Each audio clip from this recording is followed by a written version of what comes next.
അവിടെ ഇറങ്ങി എങ്ങനെയുണ്ട് വണ്ടി എങ്ങനെയുണ്ട്? അപ്പോൾ ഒരു നീണ്ട കാത്തിരിപ്പിന് ശേഷം നമ്മുടെ കുടുംബത്തിലേക്ക് പുതിയൊരു മെമ്പറും കൂടെ വരികയാണ്. അതെ, നമ്മുടെ ടാറ്റ പഞ്ചിൻ്റെ ഡെലിവറിയാണ് ഇന്ന് കേട്ടോ. അപ്പോൾ ഏകദേശം ഒരു 55 ദിവസത്തെ വെയിറ്റിങ്ങിന് ശേഷമാണ് നമ്മളിന്ന് വണ്ടി ഡെലിവറി എടുക്കാൻ വേണ്ടി പോകുന്നത്. അപ്പോൾ ഞാൻ ഗൂഗിൾ മോട്ടോഴ്സ് വണ്ടി തരാത്തതിനെ പറ്റിയിട്ടൊരു വീഡിയോസൊക്കെ ഇട്ടിട്ടുണ്ടായിരുന്നു. അപ്പോൾ അതിന് അവരോട് ക്ഷമ ചോദിക്കുകയാണ്. കാരണം ഈ വണ്ടിക്ക് അത്യാവശ്യം നല്ല ബുക്കിംഗ് ഉണ്ട്. എനിക്ക് ആ ഒരു വീഡിയോ നിന്ന് എനിക്കതാണ് മനസ്സിലായിട്ടുള്ളത്.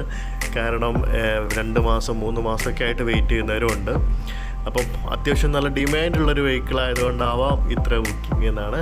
അങ്ങനെ നമ്മുടെ വണ്ടി നമ്മൾ ഇറക്കി. ഇത് ഹനിയന് വേണ്ടിയിട്ട് വാങ്ങിയ വണ്ടിയാണ്. പുള്ളിക്കാരൻ തൃശ്ശൂരാണ് ജോലി ചെയ്യുന്ന, ഫാമിലി ആയിട്ട് അവിടെയാണ്.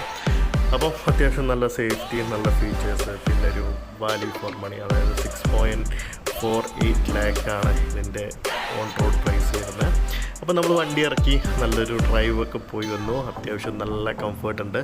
നല്ല വലിയ വണ്ടിയാണ് കേട്ടോ. നീളം കൊണ്ട് മാത്രമാണ് ഇത് ചെറുത്. അത്യാവശ്യം ഹൈറ്റും വെയിറ്റും വിഡ്ത്തും എല്ലാം ഉള്ളൊരു കിടിലൻ വണ്ടി എന്ന് പറയുന്നത്. ടാറ്റയുടെ ഏതെങ്കിലും വെഹിക്കിൾ എടുക്കാൻ പ്ലാൻ ചെയ്യുന്നവരാണെങ്കിൽ അഞ്ജുമായിട്ട് കോൺടാക്ട് ചെയ്യുക. അഞ്ജുവിൻ്റെ നമ്പർ താഴെ കൊടുക്കുന്നുണ്ട്.